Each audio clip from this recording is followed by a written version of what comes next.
जय हिंद दोस्तों।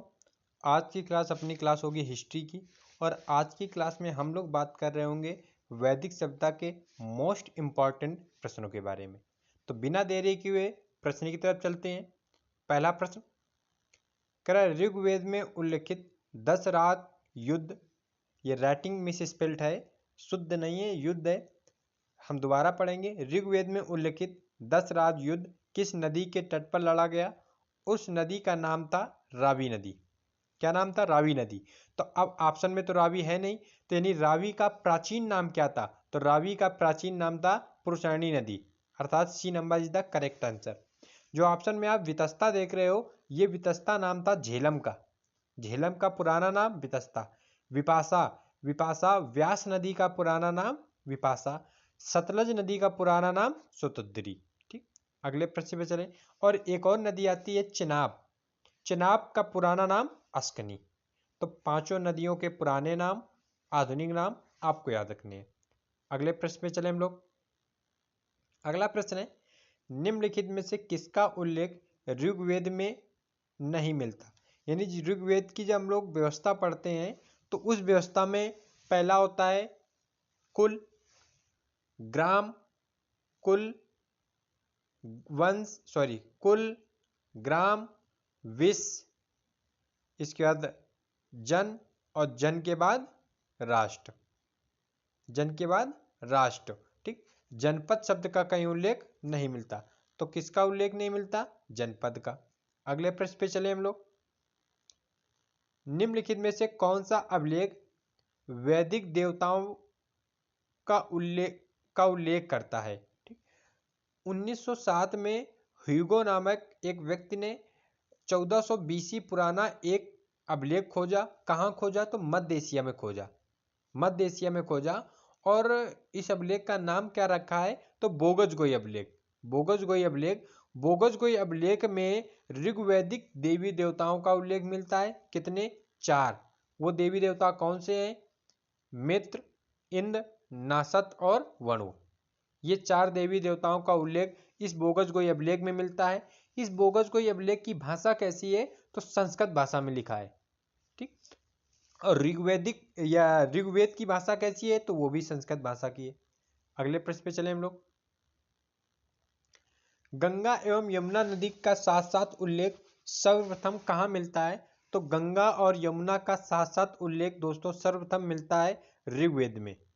ऋग्वेद में गंगा का उल्लेख 1 बार जाह्नवी के नाम से, यमुना नदी का उल्लेख 3 बार मिलता है। ठीक, अगर हम बात करें, यहाँ पे एक लिखा शतपथ ब्राह्मण ग्रंथ। तो ये शतपथ ब्राह्मण ग्रंथ किसका है? तो ये शतपथ ब्राह्मण ग्रंथ है यजुर्वेद का। ठीक, आगे बात करें हम लोग। सूची 1 को सूची 2 से मिलाना है। यहाँ ब्राह्मण ग्रंथों की बात कर रहा है, यानी एक तरफ अपने 4 वेद लिखे हैं। वेद कितने हैं? 4। उन 4 वेदों के ब्राह्मण ग्रंथ कौन कौन से, ये सुमिलित करना है। तो ऋग्वेद का ब्राह्मण ग्रंथ होता है कौशिकेय, और एक और ब्राह्मण ग्रंथ मिलता है कौशिकेय। एक ब्राह्मण ग्रंथ आप बताओगे। ठीक, यजुर्वेद का एक ब्राह्मण ग्रंथ है शतपथ। शतपथ, और एक ब्राह्मण ग्रंथ मिलता है तैतरीय। शतपथ और तैतरीय। ठीक, सामवेद का ब्राह्मण ग्रंथ है पंचविश और खष्टविश। अथर्ववेद का ब्राह्मण ग्रंथ है गोपद। अथर्ववेद का ब्राह्मण ग्रंथ है गोपद। ठीक, तो ऋग्वेद का कौशिकेय व ऐतरेय 2 ब्राह्मण ग्रंथ होते हैं। यजुर्वेद का शतपथ और तैतरीय, सामवेद का पंचविश, खष्टविश, और अथर्ववेद का गोपद। अगले प्रश्न पे चले हम लोग। यहाँ पे वेद है सुमेलित, इस पे भी करना है।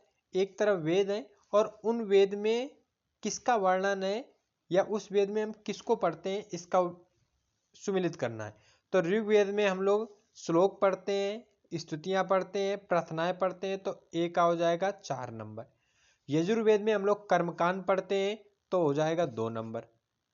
ठीक, सामवेद में भारतीय संगीत का जनक कौन सा वेद है? तो वो सामवेद है, अर्थात संगीत का पढ़ते हैं। अथर्ववेद में जादू टोना सर्वाधिक लोकप्रियता प्राप्त करने वाला वेद कौन सा है? अथर्ववेद है। क्यों? क्योंकि बाबा बंगाली अथर्ववेद में काम करते हैं। जादू टोना, वशीकरण, ज्योतिष, ये सब किसका भाग है? अथर्ववेद का भाग है। अगले प्रश्न पे बात करें हम लोग, यहाँ पे कोड देख लेंगे एक बार, यानी 4 2 1 3, 4 2 1 3, A number is the correct code मिल रहा है। अगला प्रश्न, एक तरफ नदियां हैं, दूसरी तरफ उनके आधुनिक नाम है, प्राचीन नाम और आधुनिक नाम। हमने पहले ही प्रश्न पे कुछ नदियों के प्राचीन और आधुनिक नामों में चर्चा की है, इस प्रश्न में हम एक बार फिर करेंगे। सरस्वती, सरस्वती का प्राचीन नाम दोस्तों मिलता है घग्घर व हकरा, घग्घर व हकरा। तो ए का हो जाएगा 5 नंबर, ए का हो जाएगा 5 नंबर। पुष्करणी नदी का पुराना नाम रावी मिलता है, शतुद्री का पुराना नाम सतलज मिलता है, विपाशा का पुराना नाम व्यास मिलता है, झेलम का पुराना नाम वितस्ता मिलता है, चेनाब का पुराना नाम अस्कनी मिलता है। ठीक, तो यहाँ पे भी इसका कूट मिला दोगे, 5, 5 के बाद 1, 1 के बाद 2 के बाद 3, 5 1 5, 5 के बाद 1 5, 5 के बाद 1, 1 के बाद 3, 3 के बाद 2, B number is the correct code. अगला प्रश्न, निम्नलिखित कथनों पर विचार कीजिए तथा नीचे दिए गए कूट का उपयोग कर सही उत्तर चुनिए। ऋग्वेद में 1028 संस्करण है, बिल्कुल सही है। ऋग्वेद को अष्टक भी कहा जाता है, मोस्ट इंपॉर्टेंट है, बिल्कुल सही है। आपको याद रखना है ऋग्वेद को अष्टक के नाम से भी जाना जाता है। तो दोनों कथन सही हैं, अर्थात C number option C is the correct answer. अगले प्रश्न पे चलें। ऋग्वेद में निम्नलिखित में से किन नदियों का उल्लेख अफगानिस्तान के साथ आर्यों के निकट संबंध का परिचायक है? तो याद रखना है कुंभा, कोरमू, गोमती, गोमती यानी गोमल, इन तीनों को अफगानिस्तान के साथ सिंधु में आर्यों के निकट संबंध का परिचायक बताया गया है, शतुद्री को नहीं बताया गया है। तो 1 2 3 यानी C number is the correct answer होगा। अगले प्रश्न पे चले हम लोग। वैदिक देवता इंद्र के विषय में निम्नलिखित कथनों पर विचार कीजिए तथा नीचे दिए गए कूट से सही उत्तर चुनिए। इंद्र देवता जो थे वो झंझावत के देवता थे, बिल्कुल सही है। इंद्र पापियों को दंड देते थे, नहीं। ठीक, नैतिक व्यवस्था के संरक्षक थे, नहीं। नैतिक व्यवस्था के संरक्षक थे वरुण, कौन देवता? वरुण। ठीक, वर्षा के देवता थे, बिल्कुल सही है। इंद्र के बारे में पहला और चौथा ये दोनों सही हैं। कूट में देखेंगे तो पहला और चौथा सही है, यानी झंझावत के देवता थे और वर्षा के देवता थे। तो D number is the correct answer. अगले प्रश्न पे चले हम लोग। वैदिक राजाओं एवं राज्यों के निम्नलिखित युग्मों में से कौन सा एक सही सुमेलित नहीं है? अजातशत्रु काशी सही है, अश्वपति कैकेय सही है, जनक विदेह सही है, जन्मेजय मद्र नहीं, जन्मेजय कुरुवंश का था और इसकी राजधानी आनंदमती, आनंदमती। और जन्मेजय का नागयज्ञ प्रसिद्ध है, जन्मेजय का अश्वमेध यज्ञ भी प्रसिद्ध है। तो कौन सही सुमेलित नहीं है? डी नंबर सही सुमेलित नहीं है। अपना आंसर क्या हो जाएगा? D number. अगले प्रश्न पे चले हम लोग। अगला प्रश्न है, गायत्री मंत्र के नाम से प्रसिद्ध मंत्र सर्वप्रथम किस ग्रंथ में मिलता है? तो सर्वप्रथम यह मंत्र मिलता है ऋग्वेद में, और ऋग्वेद में यह किस देवता को समर्पित है? तो याद रखना है भगवान सूर्य को समर्पित है। और यह ऋग्वेद के किस मंडल में मिलता है? तो दोस्तों ये तीसरे मंडल में मिलता है। ऋग्वेद में ही सर्वप्रथम वर्ण व्यवस्था का उल्लेख मिलता है। तो ऋग्वेद के किस मंडल में वर्ण व्यवस्था का उल्लेख मिलता है? तो ऋग्वेद के 10वें मंडल में वर्ण व्यवस्था का उल्लेख मिलता है। और वर्ण व्यवस्था में 10वें मंडल में एक विराट नाम के व्यक्ति से 4 वर्णों की उत्पत्ति की बात कही गई है। मुख से ब्रह्मा यानी ब्राह्मण, भुजाओं से क्षत्रिय, जंघा से वैश्य और पैरों से शूद्र की उत्पत्ति बताई गई है, और उस व्यक्ति का नाम विराट बताया गया है। ठीक, आगे प्रश्न की बात करें हम लोग। कह रहा ऋग्वेद की मूल लिपि कैसी है? तो ऋग्वेद की मूल लिपि ब्राह्मी है। और भाषा कैसी है दोस्तों? ऋग्वेद की भाषा है संस्कृत। ऋग्वेद की भाषा कैसी है? संस्कृत। अगले प्रश्न पे बात करें हम लोग। कह रहा ऋग्वेद के किन मंडलों को वंश मंडल के नाम से भी जाना जाता है? तो ऋग्वेद का दूसरे से लेकर 7वें मंडल तक, दूसरे से लेकर 7वें मंडल तक को वंश मंडल कहा जाता है, अर्थात बी नंबर करेक्ट आंसर होगा। अगले प्रश्न पे चले हम लोग। ऋग्वेद में सर्वाधिक संख्या में मंत्र संबंधित हैं, तो ऋग्वेद में सर्वाधिक मंत्र जो समर्पित हैं वो अग्नि को समर्पित है। ए नंबर करेक्ट आंसर माना जाएगा। ऋग्वेद में विष्णु का भी उल्लेख मिलता है, यानी विष्णु का प्राचीनतम उल्लेख कहाँ मिलता है, तो ऋग्वेद में मिलता है। अगले प्रश्न पे चले हम लोग। कह रहा विष्णु का प्राचीनतम उल्लेख कहाँ मिलता है, ऋग्वेद में मिलता है। हमने जो प्रारंभ के तीसरे चौथे प्रश्न में हमने ब्राह्मण ग्रंथों को सुमेलित किया था, तो आपको यहाँ पे बताना होगा शतपथ ब्राह्मण ग्रंथ किसका रहा, तो शतपथ ब्राह्मण ग्रंथ दोस्तों यजुर्वेद का रहा। शतपथ ब्राह्मण ग्रंथ के साथ साथ तैतरेय ब्राह्मण ग्रंथ भी इसका है, तैतरेय भी किसका है, यजुर्वेद का है। ठीक, सामवेद का कौन सा है, तो सामवेद का कौन सा ब्राह्मण ग्रंथ है, पंचविश और खष्टविश। गोपद किसका ब्राह्मण ग्रंथ है दोस्तों, तो गोपद क्या ब्राह्मण ग्रंथ है, अथर्ववेद का। यजुर्वेद की ब्राह्मण ग्रंथ की बात करें तो यजुर्वेद का ब्राह्मण ग्रंथ कौशिक और ऐत्रेय है। अगले प्रश्न पे चले हम लोग। अगला प्रश्न अपना है, कह रहा है ऋग्वेद का सर्वाधिक लोकप्रिय छंद कौन सा है, तो ऋग्वेद का सर्वाधिक लोकप्रिय छंद गायत्री नहीं है, कौन है, त्रिष्टुप है। त्रिष्टुप, त्रिष्टुप छंद का प्रयोग समथिंग 4253 बार किया गया है, और गायत्री मंत्र का प्रयोग इसके बाद दूसरा लोकप्रिय छंद है गायत्री मंत्र, इसका प्रयोग लगभग 2400 बार किया गया है। तो सबसे ज्यादा बार किसका किया गया है, त्रिष्टुप का। इसके बाद सेकंड नंबर पे कौन है, अपना गायत्री मंत्र है। आंसर क्या हो जाएगा, answer C is the correct answer. अगला प्रश्न है, कह रहा निम्न में कौन सा वेद सबसे प्राचीन है, सबसे प्राचीन वेद है ऋग्वेद। सबसे प्राचीन वेद कौन सा है, ऋग्वेद है। ठीक, ऋग्वेद के समकालीन ईरानियों का एक ग्रंथ था, उस ग्रंथ का क्या नाम था, तो उस ग्रंथ का दोस्तों नाम था अवेस्तता। अवेस्तता ईरानियों का ग्रंथ है, उसी के समकालीन कौन है, ऋग्वेद है। अगले प्रश्न पे बात करें हम लोग। अपाला ऐत्री के मंत्र किसमें संग्रहित हैं, तो अपाला ऐत्री ये ऋग्वैदिक या ऋग्वैदिक कालीन ये क्या विदुषियां हैं, और इनका मंत्र कहाँ संग्रहित मिलता है, तो ऋग्वेद में मिलता है। किसमें मिलता है, ऋग्वेद में मिलता है। अगला प्रश्न, कर किस वैदिक ग्रंथ में वर्ण शब्द का सर्वप्रथम नामोल्लेख मिलता है। हमने आपको बताया कि वर्ण व्यवस्था सर्वप्रथम ऋग्वेद के 10वें मंडल में देखने को मिलती है, और इस 10वें मंडल में विराट नाम के व्यक्ति से 4 वर्णों की उत्पत्ति की बात कही गई है। तो आंसर अपना कौन सा सही माना जाएगा, तो उत्तर ए नंबर इज द करेक्ट है। अगला प्रश्न, निम्नलिखित में से किसका संकलन ऋग्वेद पर आधारित है, यानी ऋग्वेद पर आधारित निम्न में से कौन सा वेद है, तो ऋग्वेद पर आधारित निम्न में से सामवेद है।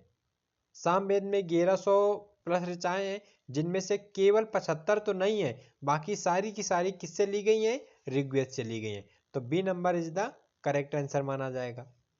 अगला प्रश्न, निम्न में से कौन सा वेद गद्य एवं पद्य दोनों में लिखा है, तो गद्य एवं पद्य दोनों में लिखा वेद कौन सा है, यजुर्वेद। और यजुर्वेद में किसका ज्ञान मिलता है, तो यजुर्वेद में कर्मकांड यज्ञ जैसे प्रावधानों का उल्लेख मिलता है। अगले प्रश्न पे चले हम लोग। अगला प्रश्न है कि निम्नलिखित में से वैदिक साहित्य का सही क्रम क्या है, यानी पहले क्या, फिर उसके बाद, फिर उसके बाद, फिर और अंत में। तो वेदांत किसको कहा जाता है, तो वेदांत दोस्तों कहा जाता है उपनिषदों को। उपनिषदों को क्या कहा जाता है, वेदांत। तो हम क्रम की बात करें तो वैदिक संहिताएं यानी वेद, ऋग्वेद, यजुर्वेद, सामवेद, अथर्ववेद। इसके बाद इनके ब्राह्मण ग्रंथ, वेदों के ब्राह्मण ग्रंथ, ब्राह्मण ग्रंथों के बाद इनके आरण्यक, और आरण्यक के बाद क्या होता है, उपनिषद। यदि वेदों को पढ़ना है तो वेदों को पढ़ने के लिए आप उपनिषद पढ़ लोगे, तो वेदांत, वेदों का अंत कहाँ है, उपनिषदों में मिलता है, तो वेदांत उपनिषद कहलाते हैं। ये प्रश्न भी आपको याद रखना होगा। अगला प्रश्न, कह रहा वेद त्रयी के अंतर्गत कौन आते हैं, तो वेद त्रयी के अंतर्गत प्रारंभ के 3 वेद आते हैं। कौन कौन से? ऋग्वेद, यजुर्वेद और सामवेद। अर्थात वेद त्रय के अंतर्गत अथर्ववेद को सम्मिलित नहीं किया गया है। सबसे पुराना वेद ऋग्वेद और सबसे ज्यादा लोकप्रियता प्राप्त करने वाला वेद अथर्ववेद। क्यों? क्योंकि लोकप्रियता प्राप्त करने वाला वेद अथर्ववेद इस वजह से बना, इसमें जादू, टोना, वशीकरण जैसे प्रावधानों का उल्लेख है। अगला प्रश्न, इतिहास शब्द का उल्लेख निम्न में से किस वेद में मिलता है? तो दोस्तों याद रखना, इतिहास शब्द का उल्लेख अथर्ववेद में मिलता है। A number is the correct answer माना जाएगा। अगला प्रश्न है, आयुर्वेद अर्थात जीवन का वेद, आयुर्वेद अर्थात जीवन का वेद का उल्लेख सर्वप्रथम किसमें मिलता है? तो इसका भी उल्लेख कहाँ मिलता है? अथर्ववेद में मिलता है। नेक्स्ट प्रश्न की तरफ चल रहे, अयोध्या का उल्लेख कहाँ मिलता है? तो अयोध्या का उल्लेख भी अथर्ववेद में मिलता है। अयोध्या का पुराना नाम क्या था? तो अयोध्या का पुराना नाम अयोध्यसा मिलता है। जैसे कन्नौज का पुराना नाम कामकुज या श्री महोदय मिलता है, ऐसे ही अयोध्या का पुराना नाम अयोध्यसा मिलता है। अगले प्रश्न पे चले हम लोग, वैदिक साहित्य में सभा और समिति को किस देवता की 2 पुत्रियां कहा गया है? तो वैदिक साहित्य में सभा और समिति को प्रजापति की 2 पुत्रियां कहा गया है और इसका उल्लेख किस वेद में मिलता है? तो दोस्तों याद रखना, इसका उल्लेख मिलता है अथर्ववेद में मिलता है। कहाँ मिलता है? अथर्ववेद में। अगले प्रश्न पे चले हम लोग, शतपथ ब्राह्मण में उल्लिखित राजा विदेह माधव से संबंधित ऋषि थे। शतपथ ब्राह्मण ग्रंथ किसका ब्राह्मण ग्रंथ है? तो शतपथ ब्राह्मण ग्रंथ दोस्तों यजुर्वेद का ब्राह्मण ग्रंथ है और इसमें राजा विदेह किस ऋषि से संबंधित माने गए? तो ऋषि गौतम रावगढ़ से माने गए। बाकी वशिष्ठ, विश्वामित्र और भरद्वाज, इनका संबंध ऋग्वेद से है, इनका संबंध ऋग्वेद से है। अगले प्रश्न पे चले हम लोग, ऐत्रेय ब्राह्मण के अनुसार कहाँ के शासक सम्राट की उपाधि धारण करते थे? तो कहाँ के शासक या करते थे? तो ऐत्रेय ब्राह्मण ग्रंथ किसका है? ऐत्रेय और कौशिक, ये ब्राह्मण ग्रंथ है ऋग्वेद के। और तो ऋग्वेद में इसका उल्लेख मिलता है कि कहाँ के शासक सम्राट की उपाधि धारण करते थे? तो प्राच्य, कहाँ के? प्राच्य के शासक। अगले प्रश्न पे चले हम लोग, गोपद ब्राह्मण ग्रंथ संबंधित है, किससे संबंधित है? तो हमें पता होनी चाहिए कि यजुर्वेद का ब्राह्मण ग्रंथ कौन सा है? तो यजुर्वेद का शतपथ और तैतरेय है। सामवेद का ब्राह्मण ग्रंथ पंचविश और खष्टविश है। ऋग्वेद का ब्राह्मण ग्रंथ ऋग्वेद, कौशिक और ऐतरेय है। तो अथर्ववेद का ब्राह्मण ग्रंथ कौन हो गया? अथर्ववेद का ब्राह्मण ग्रंथ हो गया गोपद ब्राह्मण ग्रंथ। ठीक, तो C number is the correct answer. अगले प्रश्न की तरफ चले हम लोग, निम्नलिखित में से कौन सा उपनिषद गद्य में लिखा गया है? तो कौन सा उपनिषद गद्य में लिखा गया है? तो बृहदारण्य उपनिषद गद्य में लिखा गया है। अगले प्रश्न की तरफ चल रहे, और आज की क्लास का ये अंतिम प्रश्न होगा और इस प्रश्न का आंसर आप कमेंट्स में दोगे। कल इसी प्रश्न से हम लोग आगे के महत्वपूर्ण 30+ प्रश्नों की चर्चा कर रहे होंगे। प्रश्न है, उद्दालक आरुणि और उसके पुत्र श्वेत केतु के बीच ब्रह्मा एवं आत्मा की अभिन्नता के विषय में प्रसिद्ध वार्तालाप किसमें वर्णित है? जैसे एक गार्गी विदुषी हुई, अपाला विदुषी हुई, इनके भी प्रसिद्ध वार्तालाप, इनके भी प्रश्न बनते हैं। इन सारे प्रश्नों की चर्चा हम लोग कल की क्लास में कर रहे होंगे। इस प्रश्न को आप करिएगा, यदि नहीं पता तो हम लोग कल इसी प्रश्न से प्रारंभ करेंगे और आगे के 3 प्रश्नों को कवर करेंगे। तो दोस्तों इस वीडियो में सिर्फ इतना ही। पढ़ते रहिए, जिस एग्जाम को आपने टारगेट कर रखा है, दृढ़ संकल्प कर रखा है, उसी के बेस्ड पे आप अपनी तैयारी करिए, उसके सिलेबस को देखिए, उसके प्रीवियस ईयर प्रश्नों को करिए, सफलता आपको निश्चित मिलेगी। मिलते हैं दोस्तों नेक्स्ट वीडियो पे, तब तक के लिए नमस्कार, जय हिंद, वंदे मातरम।